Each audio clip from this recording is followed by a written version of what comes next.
What's up, everybody? Joshua here, pressure washing pastor, and your boy Brady. Yeah, you got to give you a little nickname on the backside. Yeah, I don't even know what I'm going to be. But I don't know. Daddy likey. Hey, today we're beginning a series, or we're in a series where we're inviting amazing home improvement, home business owners, pressure washing companies on what they do during the winter to win the war, because it happens every year. Yeah. Winter. It's not going to change. Unless you live in like California, parts of Yeah. whatever. Yeah, where algae doesn't grow. But for the majority of us, every Q4 comes the same time, and we're trying to figure out what do we need to do to win the war. And so today we've got Joshua Taylor on the show. And some of the things he's going to be covering is what distribution, pro forma budget, winter lights on how to make more money, understanding your target goals versus your actual goals, and how you can ultimately make more money and be prepared for the winter. It's one of our best guests that we've ever had on the subject. And so if you want to learn more, you're going to learn more. Brady, anything about the show that they need to know? Hang out to the end. He gives away one-liner that when you hear it, you're going to be like, that's so good. Oh, yeah, that reminds me. He actually shares his contact number. Gives you his personal phone number. His personal number, and he's got currently an 8-figure roofing company. And he's crushing it. He's inviting people that want to start a roofing company into his network. So hope you enjoy the show. And now, welcome our friend, Joshua Taylor. What's happening, guys? What up, big dog? My brother's from another mother. I see you had to change your shirt. You had to bring the guns out. You know, I was getting hot, man, but had to cover up a little bit. Yeah, man, how have you been? Man, I'm doing great. I'm good. Kids are great. Business is great. Nothing but good, positive vibes here, man.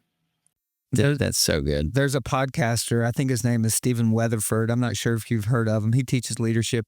You look a little bit like it. Oh, that's a heck of a compliment. That guy's shredded. He's next level. Yeah.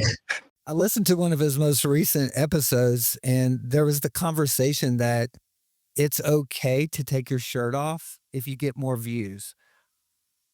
And I feel like that's how certain industries became created. That's why he has a couple million followers. We just lost sight. Yeah. We just lost our listening base with that opening statement. Josh, we are.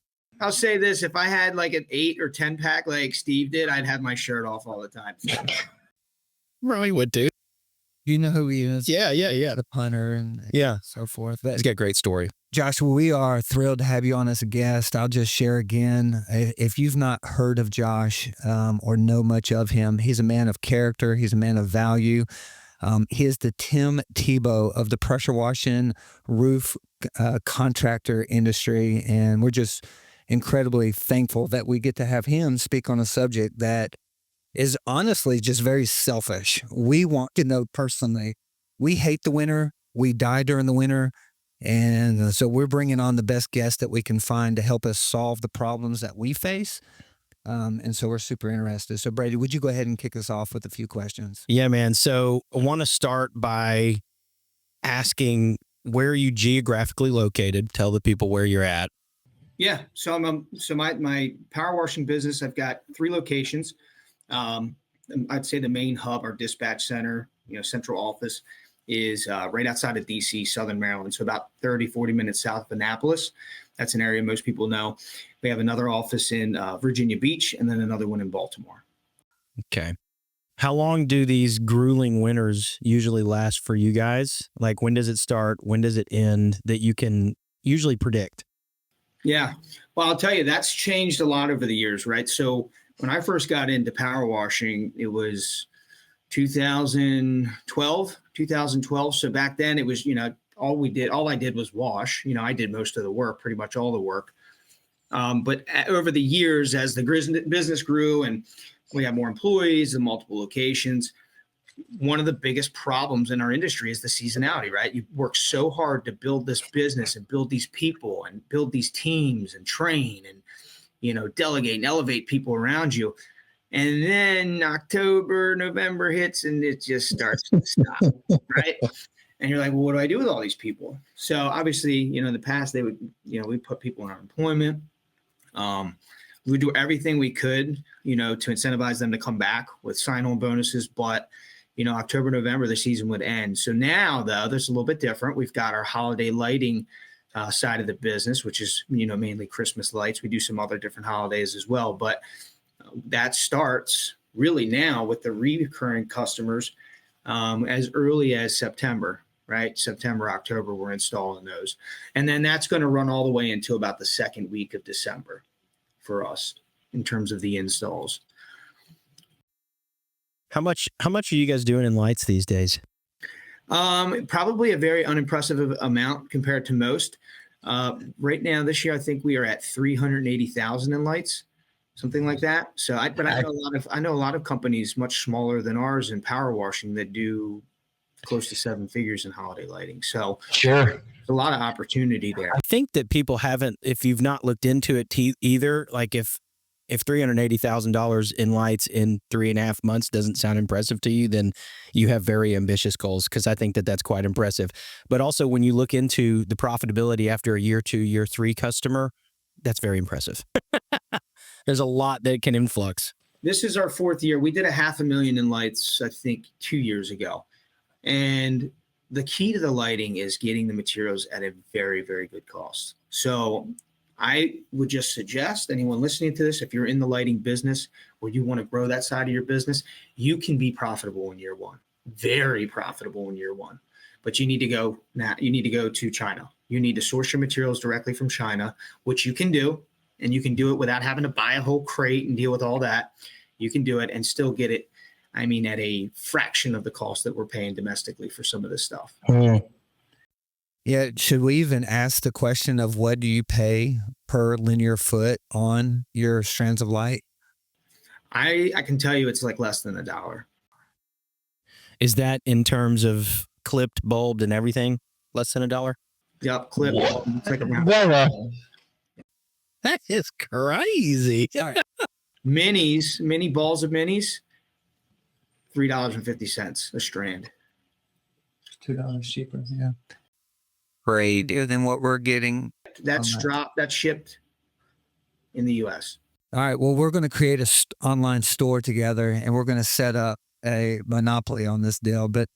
And so if you're listening to this and you're trying to figure out what can I do to be able to make more money in preparation for, what's it called? Hibernation? For the winter. Consider doing Christmas lights. Try to start purchasing them and researching them somewhere in January or February. I think you can buy them cheaper generally if you buy them off season. And from there, where do we go from here, Josh? Do you recall in March and April? I remember one of our first videos together, maybe 4 years ago, you showed me your pro forma budget, and it was this massive spreadsheet that had all these different numbers. And you're like, every year, March and April, like for us, we're in BLOC by January. It's just how we're rolling. Okay. Do you recall this conversation, or do you know the feelings and emotions when you're running out of money because you're not hitting your break point even number in March or April? Or is it just me? It might be just me. Say this again, the break-even point. It kind of broke up a second. Our company has a $98,000 a month break-even point, which means every month we have to hit that number in order to break even. Well, we have never in December, January, and February hit the break-even point. So as a result, we're often in BLOC, which is our business line of credit, to help us get into March and April. Have you been there? Is this a common thing inside the pressure washing industry? And then what can we do to get out of it? Yeah. So, what this is like a question about budgeting, right? Forecasting, managing cash flow throughout the year. So, there's two things. You, as a seasonal business, right? If you're just not doing work in January or February, right? There's no getting around it. You're going to dip into your profits or your savings, right? So that's why we make so much money. Like, I don't know about you guys, but the gross profits are insanely high for us, April, May, June, all the way through the season. Very, very high. But that's so that we can cash flow those later months, right? So the mistake that I made personally in the beginning was I worked on a budget and everything, but I love distributions, man. I love taking money out of the business, right? So I would overtake on, grab on these distributions. And then January, February would hit. And like you said, now I'm paying interest on money. I'm borrowing it from the line of credit instead of having some of that cash sitting on the sideline. And I'm not saying you don't do that, right? Like that's what line of credits are there to help you for that. But the nature of what we do is that I look at it as, can I completely mitigate it and get rid of that altogether? No, because there's nothing I can really do in January, February. Like we do work now and there is some stuff that can be done, but that break even point, like you said, that's a pretty daunting number, right? Chances of you hitting that are going to be slim to none. So the question is, how do you mitigate it? How do you minimize the amount of loss, during that time of the year, Q1, let's say? Yeah, so like Q2, Q3, you're loaning yourself the money in a savings account interest free to borrow it from yourself later. It's a very seems elementary, but how, okay, here's an analogy for you. You know how when you eat food and then you go to the grocery store, when you're full, you can never foresee eating ever again. You don't buy the amount of food that you need to. But when you're hungry, you go in there and you buy stuff you should never buy. You're in there stocking up on like ramen noodles and mac and cheese because you're hungry. It's kind of the same principle. When that money's flowing in, it's hard to foresee not having. It's like, oh, we're here and it's going to last forever. And this seems to happen to my brain every single year. How long did it take you of going through these cycles to go, okay, I can't do this anymore, and I've got to set this budgeting structure up? And how hard were those first few winters? Yeah, they were tough, and it's all about the budget, right? Like the one that I showed Josh forecasts, like you have CapEx on there, so you can see how much your contribution to the balance sheet is going to be every month. Because remember, net operating income also includes principal payments on assets on the balance sheet, right? So that's net profit. You now own a little bit more of that asset. So that's not actual cash on hand. So when I started just digging into that and understanding and forecasting the cash flow, the bank accounts, but then you also have to hold yourself accountable to hitting the budget targets, right? The revenue targets, maintaining those expenses that you outlined. If you're over, and that's why I'm doing that month to month, you should be inputting your actuals next to your actual targeted amounts and seeing if there's discrepancy so you can course correct quickly, right? Not at the end of the year or end of the quarter, right? Like we want to be on top of this stuff.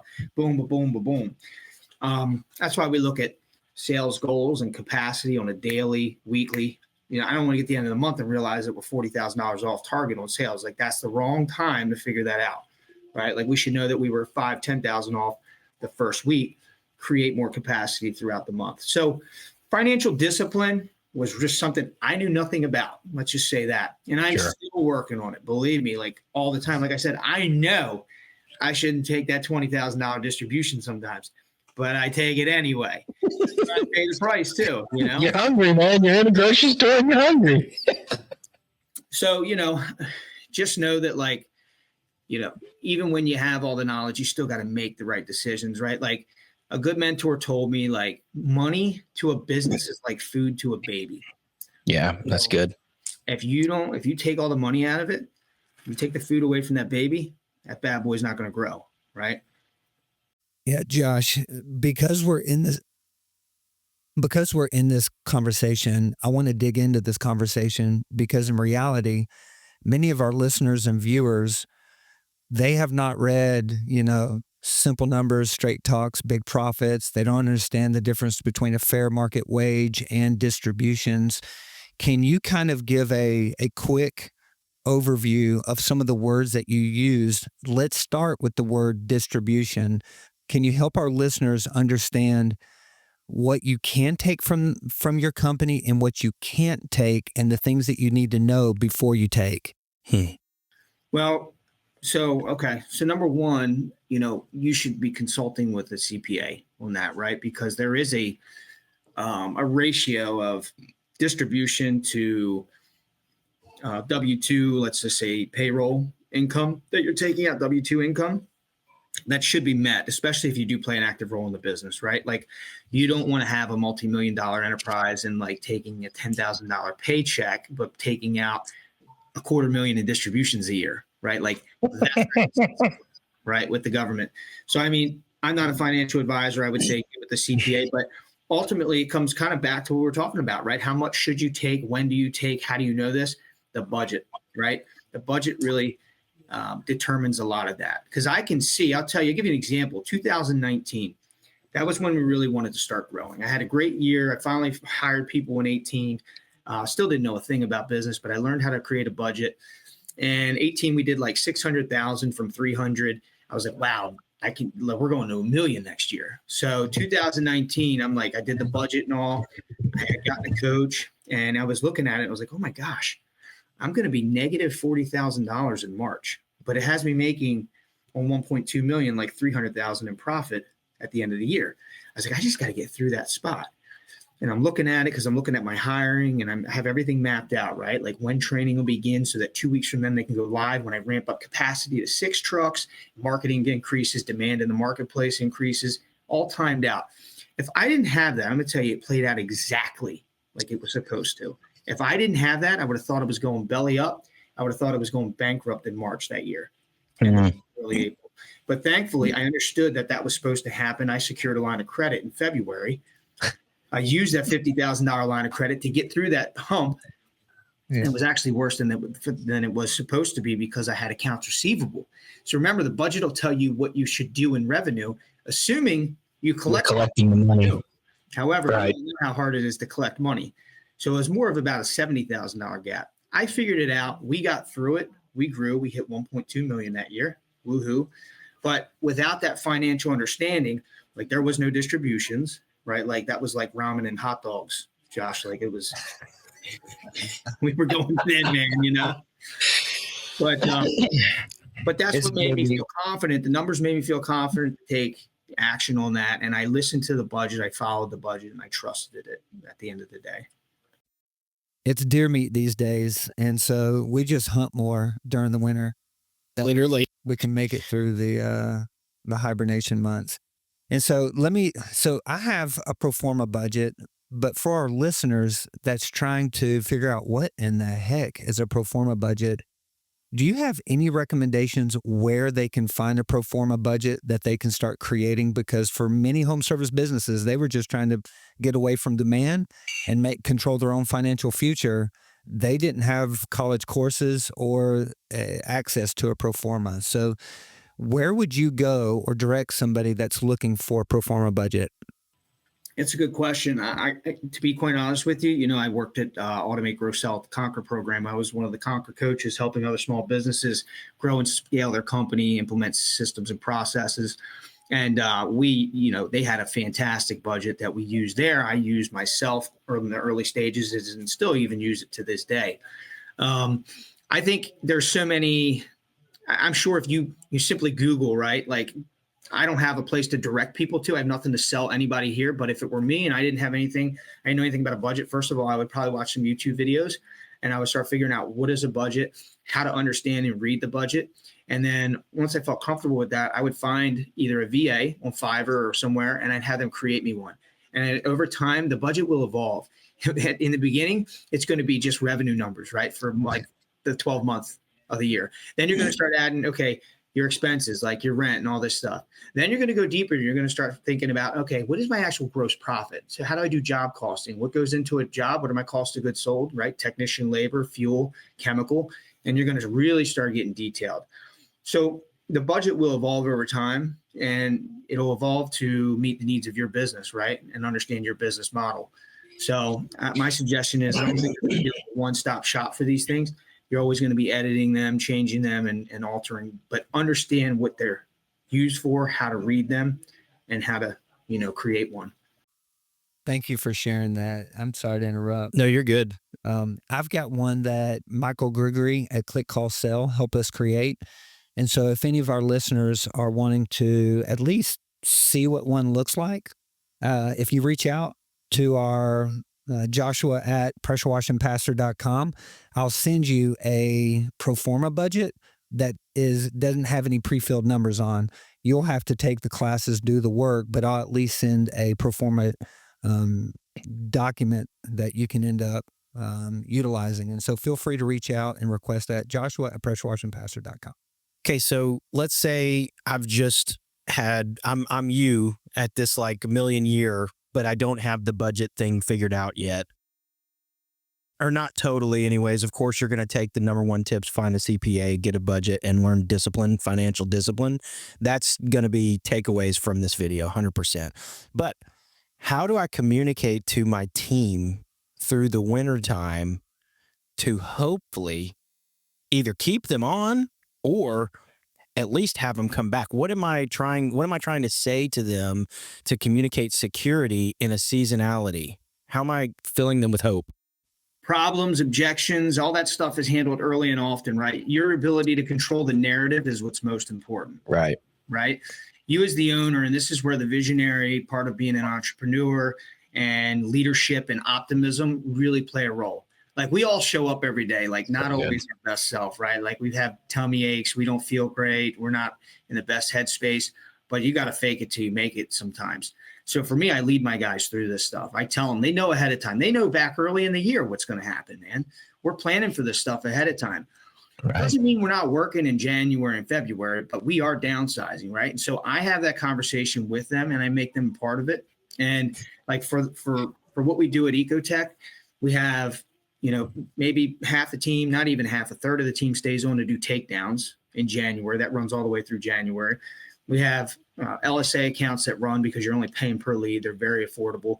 So that gets us probably about 40,000 in work, between January, maybe more in February. We got some other contracts. So, our break even, we're about 2/3 of the way there for January and February, which was never like that. But I have the conversations with them. I say, guys, look, you got two options. Like, do you love working here? Great. Like, if we could work you 12 months out of the year, would you be like Ecotechers for life? Yeah. Okay, great. So here's what we're going to do. Realistically, it's not serving the business for us to have people working on the clock when we're not producing revenue, right? And I explain to them profit and loss. I explain cost of goods sold, gross profit, and understanding that, like it's like a baker, right? If I don't have a loaf of bread to bake, my cost of goods sold for that day should be zero. Right. Should be zero. So if I'm not going out producing income, I can't have guys just standing around the clock. So I make them part of the business and understanding the financials. Like, we're here to serve you guys next year and the year after, and we want to be around forever. So we have to run this like a business. It is a business decision. You have to take the emotion out of it. No decisions in business should ever be made off of you or anyone else's self-interest. Period. The end. Remember that. Always tell yourself that. Wow. Always tell yourself that, and you'll make the right decision. All right. That's so good. So make them understand that. And then like incentives, what we do, Brady, is we'll have guys come back in March and we offer $1,000 sign-on bonus to the guys that come back or gals that come back. So they're going to get half of it the day that they come back. The other half is 90 days later. That is so good. Yeah. I love that. Daddy likey that. Okay. I had written that down too. That's so good. Josh, you answered that question so perfectly. That was like a beautiful answer.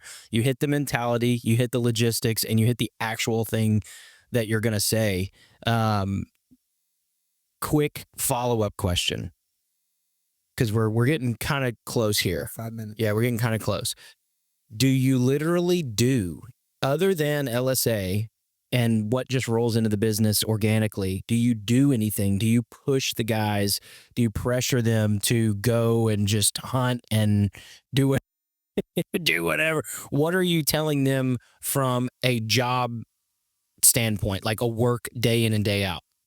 Your sales team needs to be doing outbound, man. They need to be hunting. They need to be generating revenue as much as they can. It's hard to build that muscle when they're not doing it all year.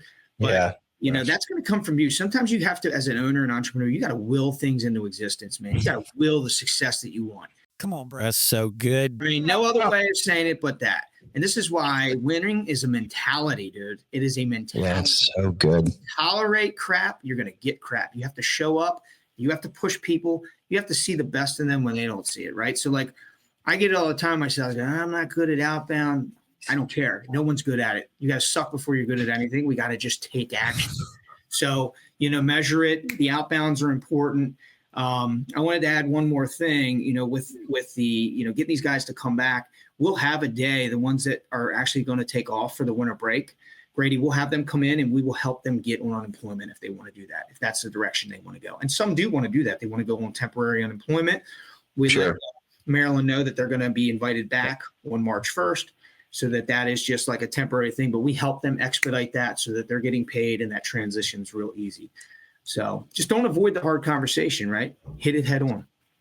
Yeah, if you hit it early and hit it often, it's just a part of life here. All right, Josh, as we close, what is your number one piece of advice for anyone trying to win the war during the winter? Plan. Have a plan. Plan ahead. If you wait until it hits you, until you get there and you don't have work and you can't pay your bills and guys are wanting to quit and they're frustrated, you've waited too long. It's too late. And I don't mean like plan today. It's not too late today. What's it, December 12th right now? For some of you, I know you're probably lighting season is just about to stop. The leads have started to slow down significantly and you're going to be transitioning. Now's the time to have the conversation with your employees, to be real with them. They will appreciate that too. They will come back. All right. Have those conversations now. Start looking and forecasting your finances, your budget. Look at what you have in the bank account. Make sure that you're in a healthy place.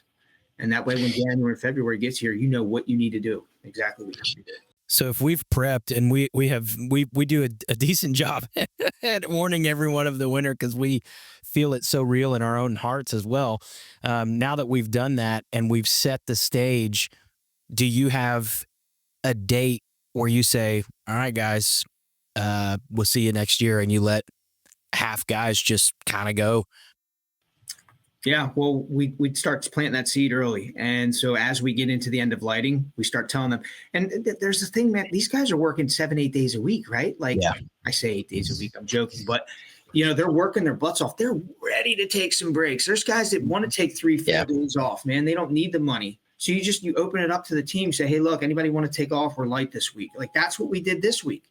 We're lighter this week. This is like the last full week we have. So we started planting seeds for next week. Hey, guys, look, you know, it's going to be slow. We only probably have about, 6 routes for next week out of like 10 or 12.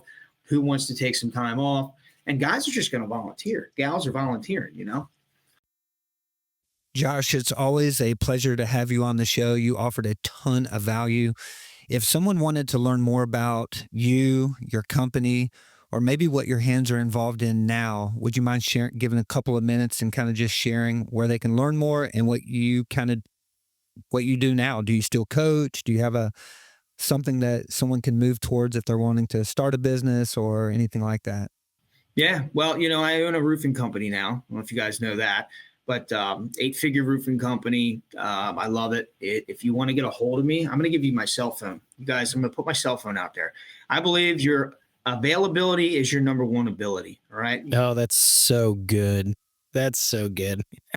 I'm going to give you my cell phone. It's 443-208-0178.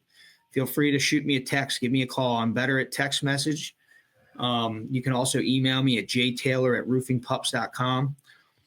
One of the best things I ever did was get into roofing. I think I was very hands-off with Ecotech at that point, so I was able to hand that off. But if anybody's interested in learning about that and has been thinking about getting into, home improvement, we'd love to have conversations about that. There's a lot of synergies there with roofing and gutter replacement. Go hand in hand with what we do on the power washing side. We're looking at roofs all day long. So. Well, dadgum, it's been a joy to have you. I know that Brady's going to be reaching out to you next week. And it'll just be me in the future. Come visit me. We'll hang out together, man. I need a visit. Cause last time it was you and Jeff. You need to come hang out. Yeah, we do need to come up and see you again. Yeah. Josh, we're going to let you go. Enjoy your wrestling tournament. I hope your kids dominate. I hope you get angry, but don't hurt anybody. Yeah. So until next time. Peace. Love you guys. Good seeing you. Love you, brother. Peace.